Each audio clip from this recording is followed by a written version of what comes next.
Silicon city ಜನ ನಿನ್ನೆಯಿಂದಲೂ ಕೂಡ ಈ ಮಾಹಿತಿ ನಿಮಗೆ ಸಿಕ್ಕೇ ಇರುತ್ತೆ. 3 ದಿನಗಳ ಕಾಲ ಕಾವೇರಿ ನೀರು ಬರಲ್ಲ, ಹಾಗಾಗಿ 3 ದಿನಕ್ಕೆ ಬೇಕಾಗುವಷ್ಟು ನೀರನ್ನ ಸ್ಟಾಕ್ ಮಾಡೋದು ಒಳ್ಳೆಯದು ಅಂತ.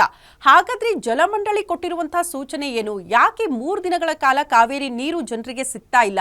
ಈ ಕುರಿತ ಒಂದು ಕಂಪ್ಲೀಟ್ ರಿಪೋರ್ಟ್ ಇಲ್ಲಿದೆ ನೋಡಿ.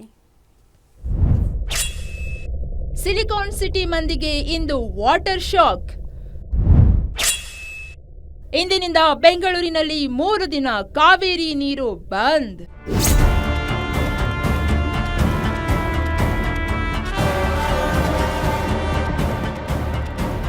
ಸಿಲಿಕಾನ್ ಸಿಟಿಯಲ್ಲಿ ಇಂದಿನಿಂದ 3 ದಿನ ನೀರು ಸರಬರಾಜಿನಲ್ಲಿ ವ್ಯತ್ಯಯ ಆಗಲಿದೆ. ಬೆಂಗಳೂರು ಮಂದಿ ನೀರು ಶೇಖರಣೆ ಮಾಡದೆ ಹೋದ್ರೆ ಕುಡಿಯುವ ನೀರಿಗೂ ಪರದಾಟ ನಡೆಸುವ ಸ್ಥಿತಿ ಎದುರಾಗಲಿದೆ.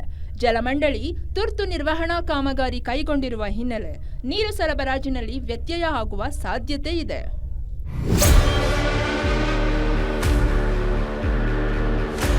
ತುರ್ತು ನಿರ್ವಹಣಾ ಕಾಮಗಾರಿಗಳನ್ನು ಕೈಗೊಳ್ತಿರೋ ಹಿನ್ನೆಲೆ ಕಾವೇರಿ ನೀರು ಸರಬರಾಜು ಯೋಜನೆಯ ವಿವಿಧ ಹಂತಗಳ ಜಲರೇಚಕ ಯಂತ್ರಾಗಾರಗಳನ್ನು ಇಂದು, ನಾಳೆ ಮತ್ತು ಸೆಪ್ಟೆಂಬರ್ 17ರಂದು ಸ್ಥಗಿತಗೊಳಿಸಲಾಗುತ್ತಿದೆ.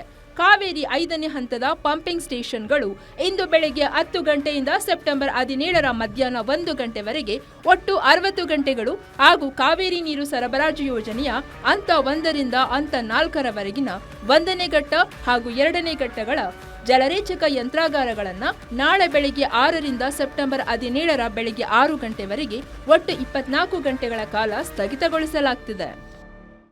ಸಮಸ್ತ ನಾಗರಿಕರಿಗೂ ಕೂಡ ನೀರು ಸರಬರಾಜು ಸಮರ್ಪಕವಾಗಬೇಕೆಂದು ಹೇಳಿ ಕೆಲವೊಂದು ತುರ್ತು ಕಾಮಗಾರಿಗಳನ್ನು ಕಾವೇರಿ ವಾಟರ್ ಟ್ರೀಟ್ಮೆಂಟ್ ಪ್ಲಾಂಟಲ್ಲಿ ಮಾಡೋದಿದೆ.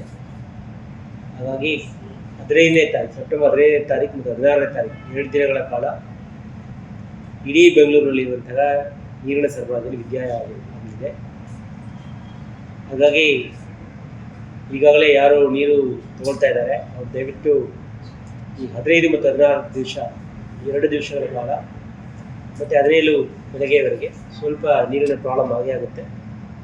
ಹಾಗಾಗಿ ತಾವೆಲ್ಲರೂ ಕೂಡ ಈಗಾಗಲೇ ಮುನ್ಸೂಚನೆಯಾಗಿ ಇರುವ ನೀರನ್ನು ಸದ್ಬಳಕೆ ಮಾಡೋದಾಗಲಿ ಅಥವಾ ನೀರನ್ನು ಶೇಖರಣೆ ಮಾಡಿಕೊಡ್ಬೋದಾಗಲಿ. ಒಟ್ಟಾರೆ ತುರ್ತು ನಿರ್ವಹಣಾ ಕಾಮಗಾರಿಗಾಗಿ 3 ದಿನ ನೀರು ಸರಬರಾಜಿನಲ್ಲಿ ವ್ಯತ್ಯಯ ಆಗಲಿದೆ. ಜನ ಮಿತವಾಗಿ ನೀರು ಬಳಸಿ ನೀರು ಶೇಖರಣೆ ಮಾಡಿಕೊಳ್ಳೋದು ಉತ್ತಮ. Charan Moodbidri, metro bureau, guarantee news, Bengaluru.